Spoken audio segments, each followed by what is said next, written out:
नमस्कार, मैं हूं मंगलेश्वर। ट्राइबल टाइम्स में आपका स्वागत है। आज हम बात करेंगे जो बिहार है, बिहार राज्य है, वहाँ पर महाबोधि महाविहार है कि बौद्ध धर्मावलंबियों का जो है तीर्थ स्थल है। और वहाँ पर हर साल देश विदेश से लाखों लोग मतलब वहाँ पर जाते हैं भगवान गौतम बुद्ध की शिक्षाओं को लेने। जैसे कि मैं आपको बता दूं कि जो महात्मा गौतम बुद्ध, भगवान नहीं बोलेंगे हम उनको, महात्मा बोलेंगे कि गौतम ने कभी भी भगवान को माना नहीं है, ईश्वर को कभी माना नहीं है।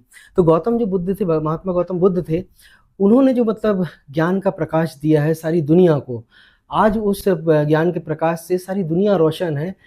लेकिन वहाँ पे जो जहाँ जिस स्थान पर गौतम बुद्ध को ज्ञान प्राप्त हुआ था, वहाँ पर बहुत बड़ा बौद्ध विहार है, महाबोधि विहार है। तो उसको लेकर एक लड़ाई चल रही है। पिछले मतलब 12 फरवरी से ये लड़ाई चल रही है। वहाँ पे जो कोई ट्रस्ट बना था जो है 1949 का, वो 6 जुलाई 1949 को एक ट्रस्ट बनाया गया था राज्यपाल के द्वारा बिहार में, कि उसमें मतलब 4 बौद्ध होंगे और 4 हिंदू होंगे और एक कलेक्टर जो है उसका अध्यक्ष होगा। तो इसके आधार पे चल रहा था। लेकिन उस लॉ के अंदर तमाम दुनिया भर की ऐसी चीजें थी जो कि बौद्ध धर्मावलंबी हैं या फिर बौद्ध जो गौतम बुद्ध हैं उसको नकारते हैं। तो इसको लेके मतलब लड़ाई चल रही थी। और जो वहाँ पर जो 4 हिंदू पुरोहित की बात कर रहे थे, उन्होंने इस तरीके से मतलब उसको जकड़ लिया है या फिर वहाँ पर कब्जा कर लिया है कि बौद्ध जो दूसरे बनते हैं या भिक्षु हैं, उनको मतलब वो उतना मतलब उनको वेटेज नहीं मिल पा रहा है। और अगर कुल मिला के देखें, बहुमत होता है वो हिंदुओं का ज़्यादा होता है। ये नाम मात्र के जो बौद्ध भिक्षु हैं या भक्त हैं, वो नाम मात्र के लिए ही मतलब वहाँ पे सिर्फ एक प्रकार की खाना पूर्ति के लिए होते हैं। इसको लेके मतलब लड़ाई लंबे समय से चल रही है। मैं उस पर अब बात करूंगा कि ये अभी की नहीं, बहुत काफ़ी सालों पुरानी लड़ाई है। मेरे साथ में विनोद खोबरागड़े जी हैं। इन्होंने एक ऐसा काम किया है वो देश में अभी तक सुनाई भी नहीं, आपने सुना भी नहीं होगा ना हुआ होगा। ये पेशे से पटवारी हैं। महाराष्ट्र सरकार के मतलब जो चंद्रपुर जिला है महाराष्ट्र के अंतर्गत, महाराष्ट्र सरकार के एक छोटे से कर्मचारी हैं अदले से। इन्होंने मतलब बिहार के जो मुख्यमंत्री हैं नीतीश कुमार, और वहाँ के जो चीफ सेक्रेटरी हैं, और वहाँ का जो बिहार के जो बौद्ध गया के जो कलेक्टर हैं, और जो बीएमटीसी टेम्पल जो महाबोधि विहार जो ट्रस्ट बना हुआ है उसके खिलाफ गुना दाखिल किया है, एट्रोसिटी एक्ट दाखिल किया है।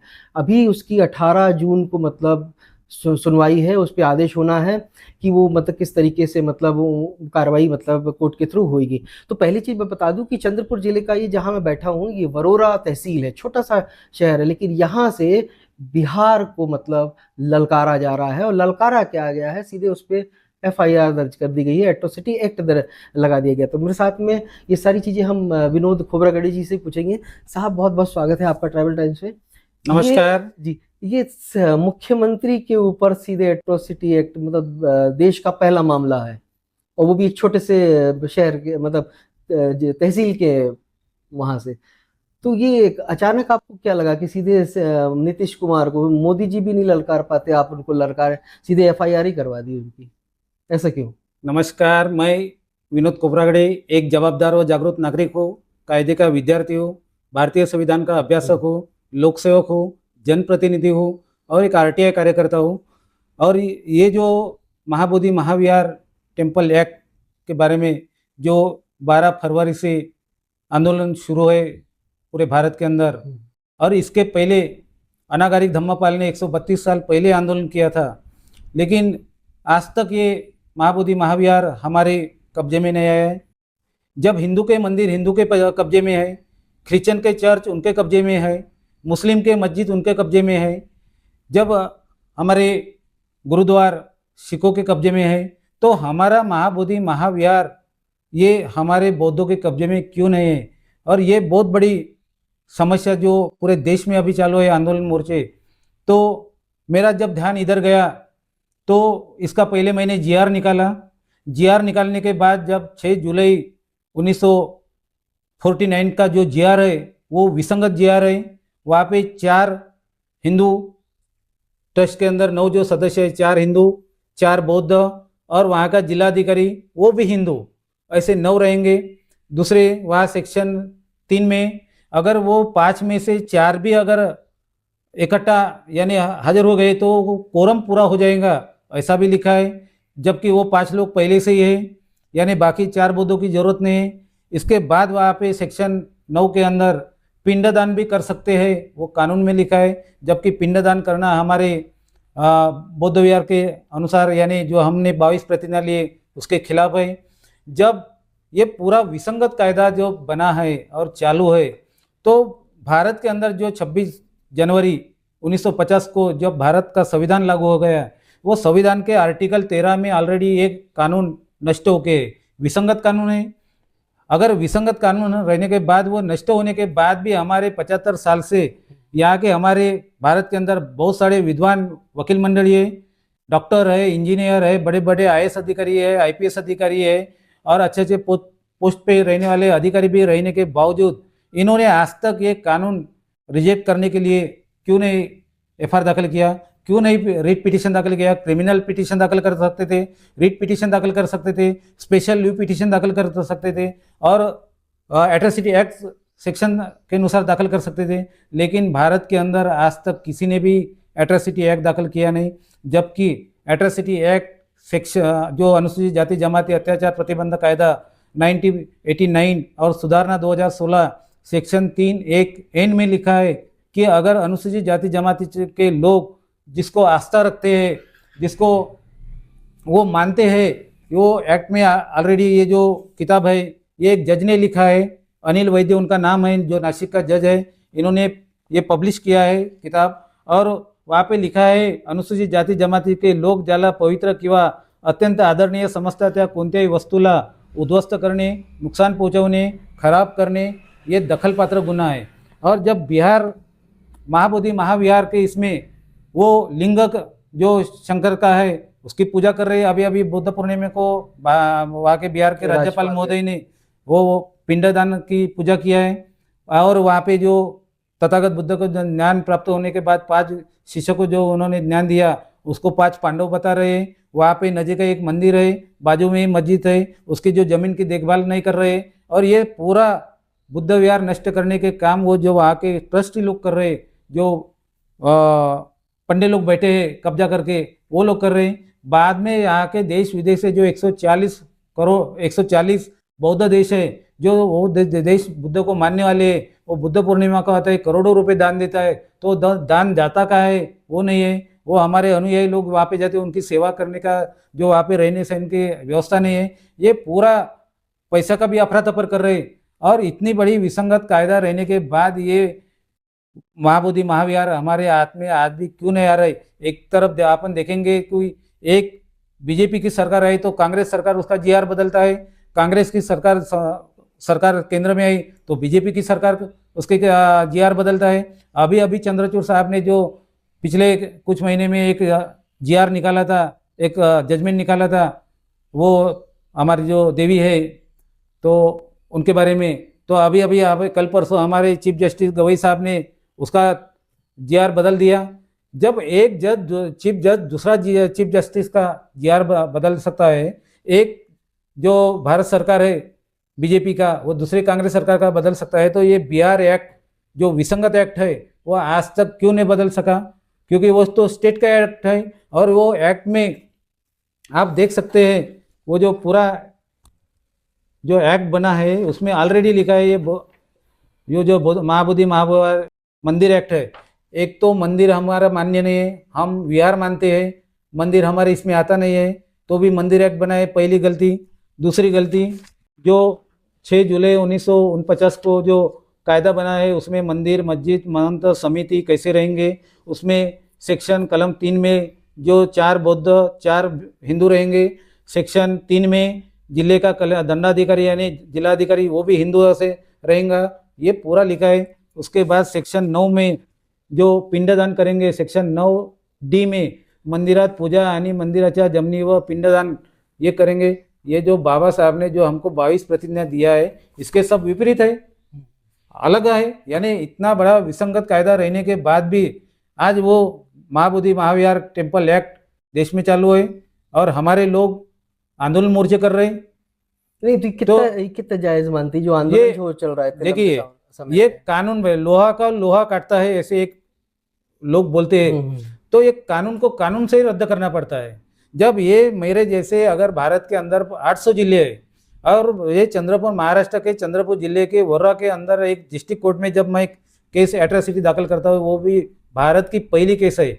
और मैंने ये आह्वान किया है, लोगों को भी आह्वान किया था उस वक्त भी, कि आप भारत के अंदर 800 जिले हैं, अगर 800 जिले के अंदर अगर आप ये पिटीशन दाखिल कर सकते हैं एट्रोसिटी एक्ट के अंदर, 8 दिन के अंदर ये अपना महाबोधि महाविहार अपन को मिलने वाला है। और मिलता है जरूर, क्योंकि सरकार दो चीज़ को डरती है, एक तो कोर्ट को डरती है, न्याय को डरती है, और दूसरी जन आंदोलन को डरता है। तो जन आंदोलन पूरा भारत में होना था और पूरा भारत बंद यानी बंद होना था, एक स्टेट यानी बंद होना था। तो ऐसे हमारे संगठन नहीं है, तो छोटी छोटी बिक्री वाली है और छोटे छोटे आंदोलन मोर्चे करके निवेदन दे के देता है। ये सब मैंने देख के एक व्यतीत हो गया। और ये पूरे पहले महाराष्ट्र भारत सरकार के जो हमारे राष्ट्रपति महोदय है उनको मैंने तकरार लिखा, तकरार देने के बाद उसने एक्शन लिया नहीं। फिर भारत के प्रधानमंत्री साहब को तकरार लिखा, तकरार करने के बाद उसने भी एक्शन लिया नहीं। जबकि भारत सरकार बोलता है कि तकरार देने के बाद 3 दिन के अंदर कार्रवाई नहीं की तो आप कोर्ट में जा सकता है। भारत सरकार का GR है, सुप्रीम कोर्ट का जजमेंट है, criminal writ petition order 2008 Lalita Kumari विरुद्ध उत्तर प्रदेश में। अगर तकरार देने के बाद 5-7 दिन के अंदर पुलिस इनको कार्रवाई नहीं करता है तो पुलिस को भी आरोपी करो और आप कोर्ट में जा सकते हैं। ये सब कानून में लिखा है। और सुप्रीम कोर्ट का दिया हुआ कोई भी जजमेंट, आदेश, निर्देश भारत के संविधान के आर्टिकल 141 के अनुसार ये पूरे ऑल इंडिया जो न्यायाधीश है उनको लागू होता है। इसलिए मैंने ये पूरे कंप्लीट करने के बाद जब भारत सरकार एक्शन नहीं ले रही तो इसलिए वहाँ बिहार सरकार, वहाँ का मुख्यमंत्री नीतीश कुमार, वहाँ के चीफ सेक्रेटरी मीना, वहाँ का जिले का गया का कलेक्टर त्यागराजन, डॉक्टर त्यागराजन, वहाँ का महंत पुजारी, इन्होंने अपने कर्तव्य में कसूर किया है। और सेक्शन 4 में एट्रोसिटी एक्ट में स्पष्ट लिखा है कि सेक्शन 4 के अनुसार अगर कोई अपने कर्तव्य में कसूर करता है तो उसको एट्रोसिटी एक्ट के अनुसार गुनाह दाखिल होता है और इसमें 10 साल की शिक्षा है। और ये पूरा कल मैटर मेरी केस नंबर 9/2025 है। कल ये मैटर मैंने कोर्ट में लगा कर पूरा कोर्ट को A to Z मैंने बताया है। Equal to before law article 14, कानून के सामने चाहे PM रहो, CM रहो या DM रहो, ये पूरे बराबर है। कानून से बढ़कर अपने देश में कोई भी नहीं है। रूल ऑफ लॉ है अपने देश में, कानून बड़ा है, आदमी बड़े नहीं है, चाहे मुख्यमंत्री हो या कोई भी रहो। इसलिए पूरा मैंने कल एविडेंस के साथ कोर्ट में बताया और डिस्ट्रिक्ट कोर्ट ने पूरा मेरी बात सुन के अभी 18 तारीख को आदेश के लिए लगाया है। मैं मेरे ये मीडिया के माध्यम से कहना चाहता हूँ लोगों को, अगर आप भी ये माध्यम से जाते हैं और अभी भी जाते हैं अपने अपने ज़िले में, अपने अपने तहसील में, अगर मेरी ये पिटीशन उठा के, इंटरनेट का ज़माना है, पूरी मेरी इंटरनेट पे ये पिटीशन उपलब्ध है। 9 क्रिमिनल पिटीशन 9/2025 विनोद खोबरागड़े विरुद्ध बिहार सरकार। अगर ये पिटीशन उठा के मेरे नाम की जगह अगर अपना नाम डाल के अपन अपने ज़िले में, अपने तहसील में अगर इनके ऊपर एट्रोसिटी एक्ट के अनुसार गुनाह दाखिल करते हैं, भारत के अंदर 800 जिले है और 800 जिले के अंदर कम से कम 100 जिले में भी अगर FIR दाखिल हो गया तो पूरा सरकार हिल जाती है। बिहार सरकार तो हिलती है लेकिन भारत सरकार हिल सकती है, सुप्रीम कोर्ट हिल सकता है, क्योंकि इतना बड़ा पावर ये सब कोर्ट से ये एट्रोसिटी एक्ट में दिया है।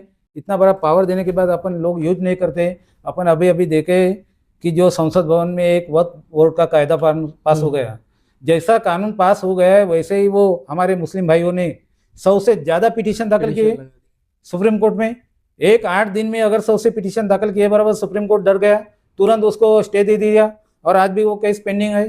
जब मुस्लिम भाई जाग सकते हैं और जागे हैं, हजारों तो हमारे लोग सैकड़ों पिटीशन दाखिल किए 1-8 दिन में, तो हमारे समाज में इतने बड़े बड़े भाषण देने वाले जो तज्ञ मानते हैं लोग, वकील लोग है, डॉक्टर लोग है, इंजीनियर लोग है, IPS है, IAS लोग है, ये लोग ये माध्यम से क्यों नहीं जाते, क्यों नहीं लोगों को बताते? मैं तो एक लॉ का विद्यार्थी हूँ, अभी भी मेरा लॉ पूरा होने का है। लॉ का विद्यार्थी रहने के बावजूद जो मैंने पिछले 30 साल से जो काम कर रहा हूँ, ये भारत के अंदर एक भी आमदार, खासदार, मंत्री ने काम नहीं किया।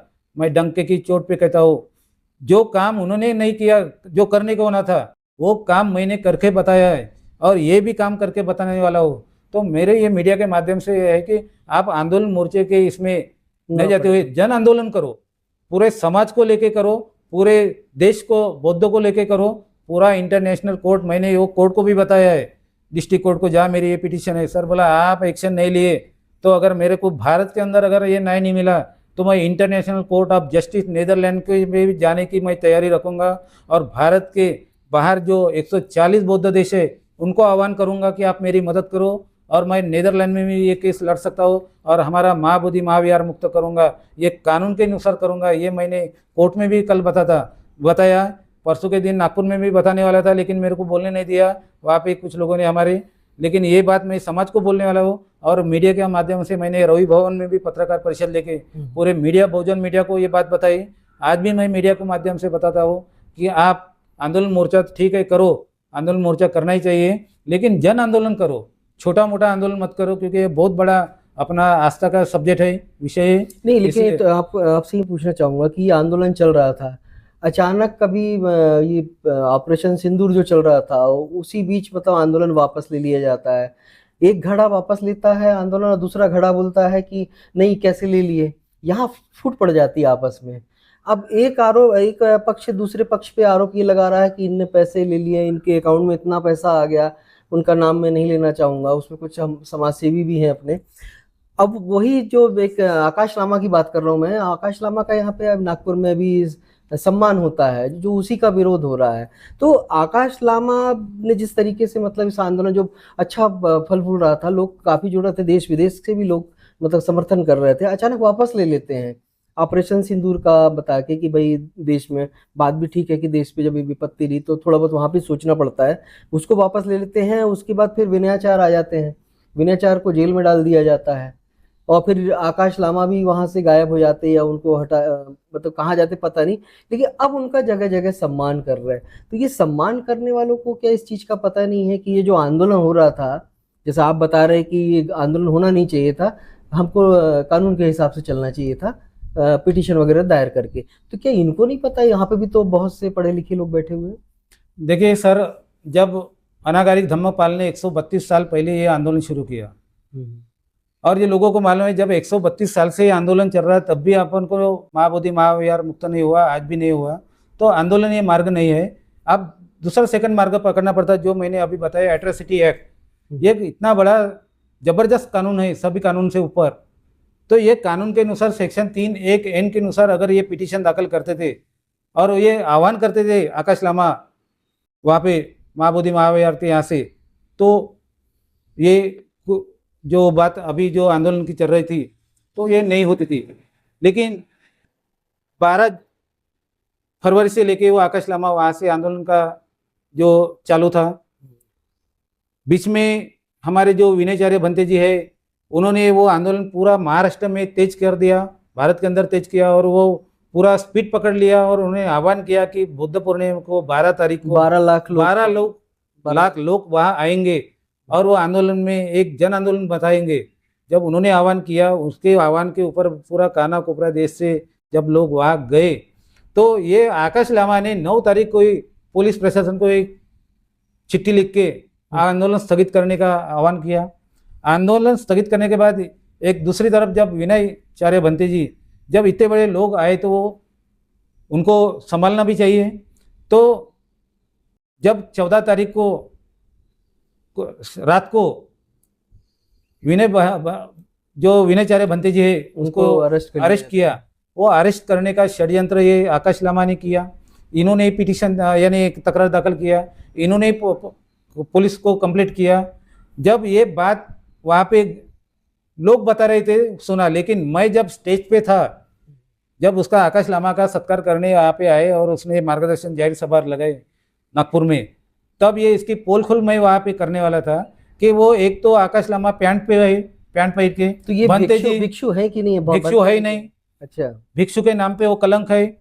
और जब वो क्योंकि भिक्षु के शर्ती यानी अटी रहते हैं, भगवान बुद्ध के जमाने से चालू है, आज भी अपन देखते उनके जो शर्ती अटी है वो शर्ती अटी का पालन नहीं करना पड़ता है। वो पैंट पहन के भिक्षु रह नहीं सकता, बनते बनी नहीं सकता। नहीं, इनके तो, नाम के आगे जो लामा लगा हुआ है, लामा को तो फिर ये देखिए, ये लामा ये तिब्बत का है। तिब्बत का रहने वाले से उनमें एक कोई गोत्र लगता है, ये गोत्र है उनका लामा करके, ये कोई ये नहीं। और वो मिसेस पत्नी को साथ लेके वो कार्यक्रम में आता है, स्टेज पे रहता है, और ऐसे तो भंते जी रहते नहीं, बनते जी तो बिल्कुल सही और वो भंते जी कहने लायक भी नहीं। मैं तो वाईपी भी उसकी फॉल करने वाला था। तो इन्होंने वो भाषण जाहिर सभा में भी उस दिन नागपुर में भाषण दिया कि मेरे जो आंदोलन शुरू था, आंदोलन के बाहर विनयचार्य भंते जी वो आंदोलन कर रहा था, कुछ लोगों को मारपीट हो रही थी महाराष्ट्र के लोगों को, वहाँ समझाने वो गया और पुलिस ने मेरे को बताया, और पुलिस को मैंने बताने के बाद वो मैं गया वहाँ पे और मैंने बताया कि ये भंते जी मेरे अंडर का नहीं है, मेरे यहाँ का वो आंदोलन का नहीं है। ऐसे बोलने से उसको रात को 1 बजे अरेस्ट किया। भंते जी को हथकड़ी लगा नहीं सकते, लेकिन उसको हथकड़ी लगाया। वो कोई गुंडा नहीं था, वो कोई क्रिमिनल आदमी नहीं था, एक मुंगी भी मार नहीं सकते भंते जी। ऐसे आदमी को उन्होंने रात को 1 बजे उसको अटक किया। वो बहुत बड़ी, यानी वहाँ के पुलिस प्रशासन का भी उसने अपने अधिकार का दुरुपयोग किया है। वो करने को लगा है किसने, वो लामा ने, आकाश लामा में। एक तो जो पैसा लोगों से मांग रहा, दान मांग रहा, तो वो अपना क्यूआर कोड, दुनिया भर का पैसा जो जा रहा क्यूआर कोड जो अपना है वो पर्सनल दे रहा, यानी उसमें भी वो समझ के इसमें, इसलिए वो वहाँ पे भी वो बात चल रही थी पैसे के भी बारे में। और लोग तो पूछने वाले हैं, आंदोलन रहे या कुछ भी रहे, जो समाज पैसा देता है तो पैसा कहाँ जाता है। बाबा साहब ने भी एक पत्रकार थे, तो तो वो उसने तो पूरा हिसाब 5-5 पैसे का हिसाब चारानी का एक बिल था बाबा साहब के जमाने में, मूक नायक का एक पत्रकार, यानी हमारे अच्छा वो उसका नाम है, जाने माने नाम है, लेकिन चारानी उसने पैसे नहीं दिया तो भी बाबा साहब ने उसको चिट्ठी लिखा कि आपने पेपर का पैसा नहीं दिया करके। अब बताइए। तो बाबा साहब जैसे ये रोक टोक आदमी थे, हाँ, हर चीज का हिसाब हर किताब चीज का हिसाब मांगते थे, तो ये आकाश लामा हिसाब क्यों नहीं दिया। अच्छा, उसने नागपुर में आने के बाद दूसरी बात, वो भंते जी के विनयचार्य को छुड़ाने के लिए एक बात भी नहीं कहा। 4.5 लाख करीब पैसा जमा हो गया उनको उसी दिन। मैं उसके पास में था, मतलब स्टेज पैसा में लेके गया यहाँ से। पैसा लेके गया किस बात का पैसा? पूरा, और पेटी लगाया, दान डालो, नहीं, और किस बात का पैसा? और ये अपना माँ बोधी महाविहार मुक्त नहीं, करने तो के अभी लिए। तो उनका कोई लेना देना अभी नहीं जब लेना देना ही नहीं है, जब वो आंदोलन स्थगित है, वहाँ पे निवडणूक लगी है, आचार संहिता चालू है, अभी वहाँ पे निवडणूक, यानी जब आंदोलन ही नहीं है तो आप किस बात के पैसे मांग रहा है। क्यों लोग पैसे दे रहे हैं मुंह बंद करके। ये बॉक्स पे रखे थे वहाँ पे, चादर भी जब फैलाई थे, और ऐसे कैश भी दे रहे थे, 4.5 लाख करीब मेरे सामने भी दिया। जब वो पैसे का वापर यूज, अगर वो भंते की जो विनयचार्य है उसको छुड़ाने के लिए हम अच्छे से अच्छा वकील लगाएंगे, स्ट्रांग वकील लगाएंगे, लेकिन उसको छुड़ाएंगे ये बात भी नहीं कहा। वो खाली बात एक्ट की कर रहा था। जब एक्ट अनागारिक धम्मापाल 132 साल से नहीं रद्द कर सका, तो आज वो करने वाला है क्या? लोगों को गुमराह कर रहा है।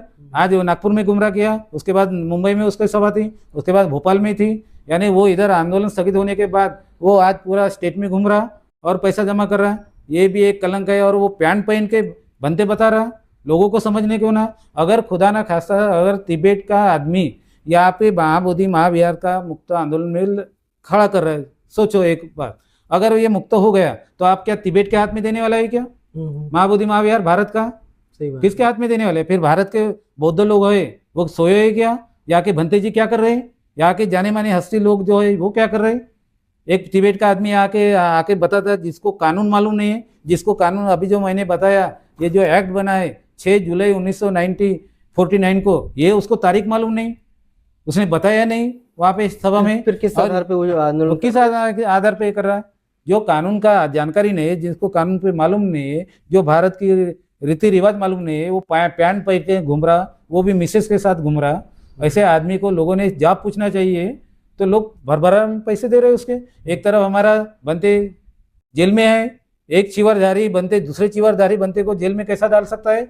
वो पूछने को ना था उसको, और मैं पूछने वाला था उसको जॉब।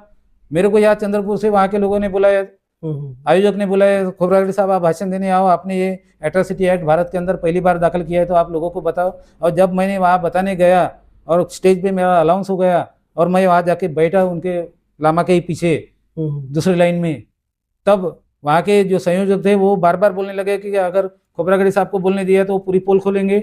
और मैं तो पोल खोलने वाला आदमी हूँ। मैं जैसे कलेक्टर का सही से पगार लेता हूँ, वो कलेक्टर को नहीं छोड़ा मैंने, उसके ऊपर एट्रोसिटी एक्ट गुना दाखिल किया।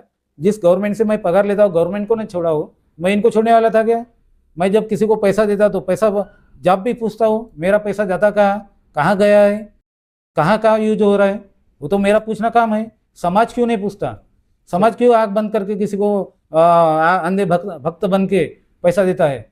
जब एक भंते जेल में आए, आज उसको छुड़ाने के लिए उसने कुछ नहीं कहा वहाँ पे नागपुर में। और लोग वो आकाश लामा को, जबकि वो पैंट पहन के काम कर रहा, तो ऐसे आदमी को जवाब पूछना चाहिए, 1 रुपया भी नहीं देना चाहिए और वहाँ से आंदोलन से हटाना चाहिए। आज दिल्ली में आज आंदोलन चालू है, कल और परसों 2 दिन सभा है मेरे। अगर जल्दी हो जाएगा केस का, एक केस है मेरी, तो मैं भी फ्लाइट से दिल्ली जाने वाला हूँ, क्योंकि वो कमेटी पे मेरे को भी बुलावा आया है और वहाँ पे भी दिल्ली में जाके ये मैं पोल खोलने वाला हूँ। मैं आपके माध्यम से इतना ही बताना चाहता हूँ कि लोग अंधभक्त मत बनो, आप जानकारी बनो, क्योंकि तथागत बुद्ध ने भी बना है, किसी के सोने मीने में काम मत करो, आप खुद देखो, आपके सामने देखो, आपके सामने क्या चलता है, क्या हो रहा है, सच्चा आदमी कौन है, कौन काम कर रहा है, कैसा काम कर रहा है, कौन से कानून से काम कर रहा है। एक पटवारी अगर चंद्रपुर जिले का एक इतना बड़ा एक्ट दाखिल करके पूरा महाराष्ट्र ने भारत को हिला दिया है, पूरा वहाँ के आज शासन प्रशासन परेशान होके, तो ये लोग अगर ये माध्यम से जाते हैं तो अपन को महाबोधि महाविहार मुक्त होने में कुछ टाइम नहीं लगता।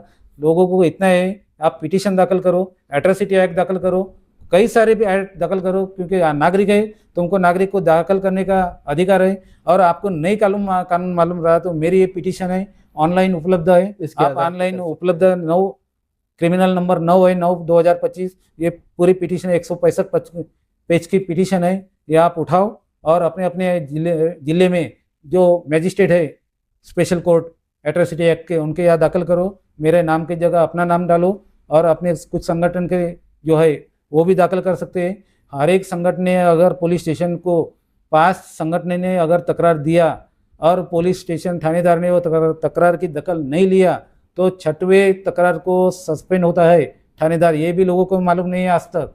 मैं मीडिया के माध्यम से ये भी बताना चाहता हूँ कि अगर ये तहसीलदार एडीओ को निवेदन देने से आप तकरार करो, पुलिस को करो, हर एक संगठन के माध्यम से करो, वो थानेदार को लेना ही है। और एक अगर थानेदार सस्पेंड होता है तो पूरे इंडिया में, पूरे राज्य में चर्चा चलती है कि वहाँ अगर ऐसा होता तो वहाँ भी हो सकता है। कानून सभी जगह बराबर, कानून सभी जगह बराबर है। जैसे मेरे अभी चंद्रपुर जिले में जो कलेक्टर के ऊपर एट्रोसिटी एक्ट दाखिल हुआ है, तहसीलदार के ऊपर हुआ है, एडीओ के ऊपर हुआ है, वहाँ के पटवारी के ऊपर हुआ है, मंडल अधिकारी के ऊपर हुआ है, एसपी के ऊपर अभी दाखिल करने की मेरी नोटिस इशू हुआ है, वहाँ के जो बड़े बड़े वकील है उनके ऊपर हुआ है। वकील लोग आज परेशान है, जजेस परेशान है।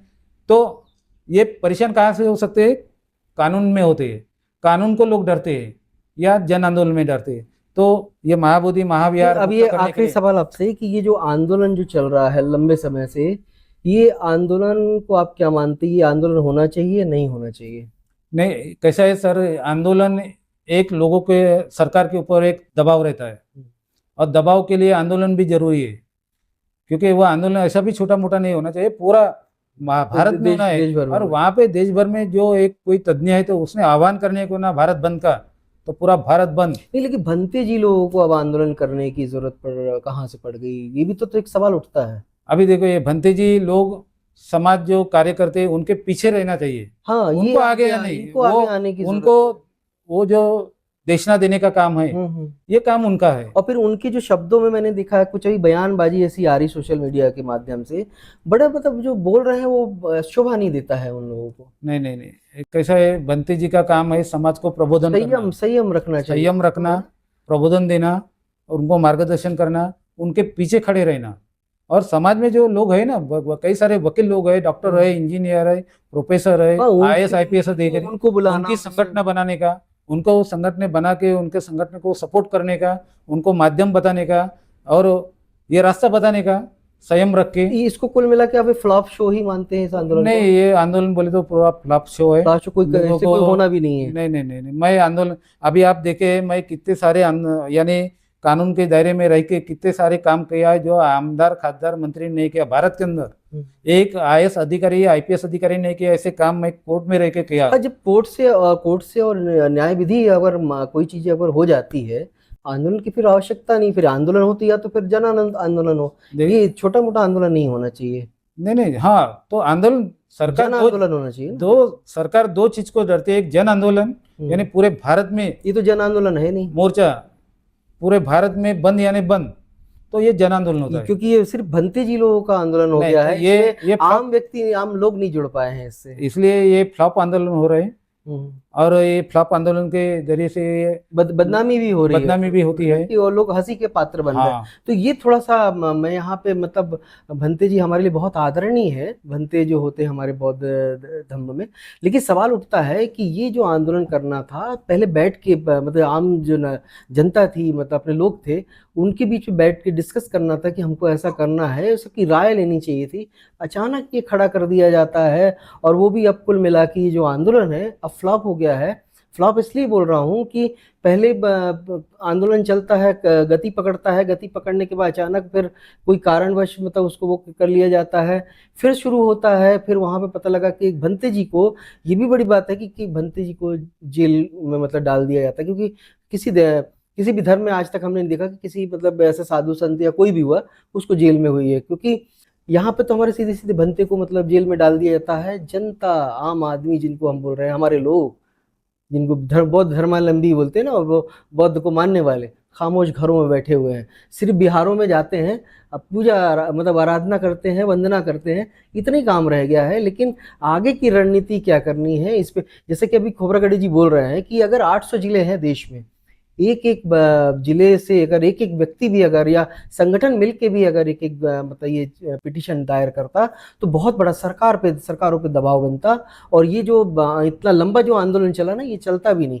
मैं तो पहले ही बोल रहा हूँ कि आंदोलन होने की जरूरत ही नहीं थी इतने, अगर होना था तो बड़ा आंदोलन होना चाहिए था। सिर्फ इसमें भंतों को जोड़ना और सिर्फ भंते ही मतलब इसमें जुड़े, वो कहीं से मतलब सकारात्मक मुझे कहीं लगा नहीं। ये मेरी व्यक्तिगत राय है, हो सकता किसी को खराब लगे तो मैं क्षमा प्रार्थी हूँ, लेकिन मन के अंदर था वो बोलना मतलब जरूरी था। तो ये कुल मिला के ये जो लगातार ये आंदोलन चल रहा है, अब यहाँ से मतलब भारत में पहली बार मतलब ये विनोद खोबरागढ़े जी ने सीएम पे और उनकी सरकार पे ही मतलब गुना था, एट्रोसिटी एक्ट, गुना भी नहीं, एट्रोसिटी एक्ट मतलब कोर्ट के मार्फत लगा दिए। 18 तारीख को उसकी सुनवाई है। अब इंतजार है 18 तारीख को कि क्या फैसला आता है। हम भी उसका इंतजार कर रहे हैं, आप भी इंतजार करिए, जो भी फैसला आएगा सबके सामने आएगा। और इस तरह की खबरें जो है हम लगातार आप तक पहुंचाते रहेंगे। तब तक के लिए आज्ञा दीजिए। जय भीम, जय जोहार, जय शिवा। जय भीम।